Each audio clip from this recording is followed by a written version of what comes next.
Et effectivement, je tenais à introduire que si effectivement le pays, parce qu'on a beaucoup de choses à améliorer dans le pays, mais si on n'améliore pas, mesdames les députés, la manière de faire les questions au gouvernement, déjà à commencer, hein, donc comme vous êtes en train de travailler à la refonte du règlement intérieur, vraiment il faut faire autrement les questions au gouvernement. Parce que c'est une image qu'on a donnée d'un pays qui ne travaille pas efficacement, n'a pas travaillé efficacement pendant la journée et demie qu'on a passée, on peut faire nettement mieux. Alors, surtout que derrière, et c'est là que je vous dis, on a vraiment beaucoup de challenges, derrière, j'ai été visiter une entreprise dans le domaine des composants automobiles qui est en train de se développer très fortement en Tunisie, qui, depuis le mois de septembre, a commencé à parler avec son voisin, qui est une entreprise publique, pour pouvoir lui louer un espace pour pouvoir étendre son usine et employer 500 nouvelles personnes au sein de l'entreprise. Et on n'a pas fait un pas depuis 5 mois à cause des processus et administratifs, etc., parce qu'une entreprise publique n'a pas le droit de louer à son voisin. Il faut qu'elle fasse un appel d'offres.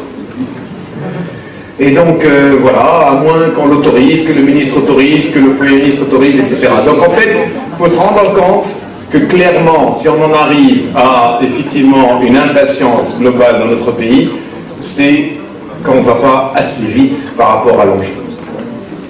Et alors, comme je suis avec les jeunes dirigeants, normalement, vous êtes jeunes, vous êtes dynamiques, vous allez vite. Et alors, comment, et c'est là notre challenge maintenant, accélérer?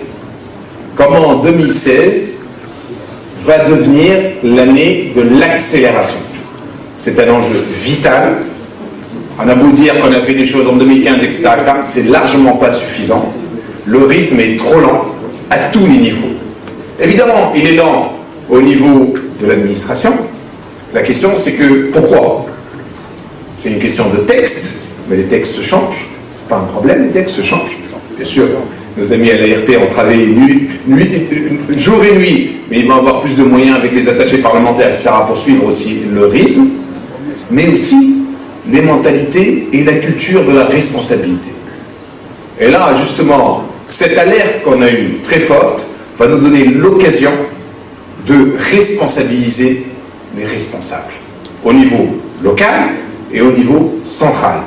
Et donc on va travailler demain pratiquement toute la journée sur le sujet. Il y avait des idées qui étaient en préparation, on va accélérer. C'est-à-dire comment le gouverneur, son équipe peuvent prendre des décisions, comment les régions les plus défavorisées, on peut avoir un fast-track process pour les appels au marché, comment on peut accélérer et leur donner la garantie qu'ils ne vont pas être derrière poursuivis, etc. Parce qu'il y a une peur qui s'installe. Bon, rien que dans mon ministère, il y a à peu près 100 procès contre des gens de l'administration.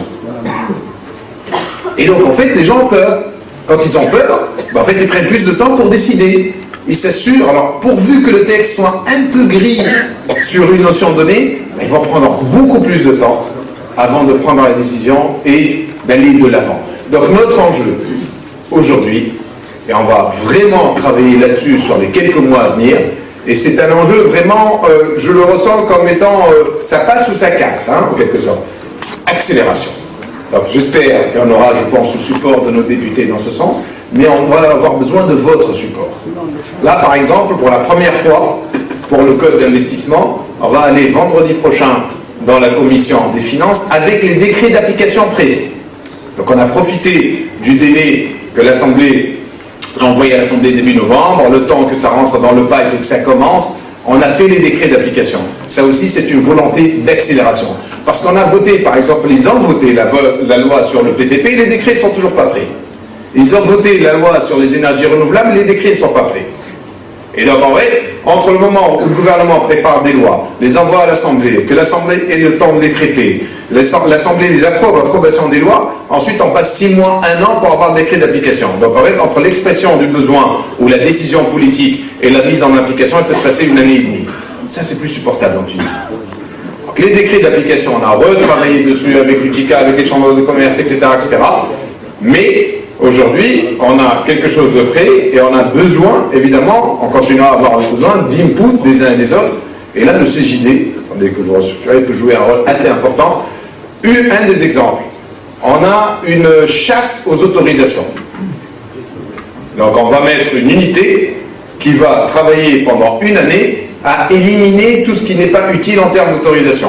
Ou, quand il y a une autorisation, fixer un délai au-delà duquel, si l'administration ne répond pas, elle est considérée comme étant donnée. Mais comment vérifier qu'elle est donnée par l'administration suivante dans le circuit? Là, votre expérience du terrain, votre expérience des affaires peut beaucoup nous aider. Donc il faut qu'on travaille vraiment la main dans la main pour qu'on puisse faire les bons choix en termes de simplification des procédures, pour que vous puissiez agir plus vite, investir plus vite et créer des emplois au plus vite. C'est ça l'idée. Ensuite, évidemment, on va vous demander aussi un support en termes d'esprit de solidarité. Ce pays ne peut pas continuer à fonctionner sans un esprit de solidarité.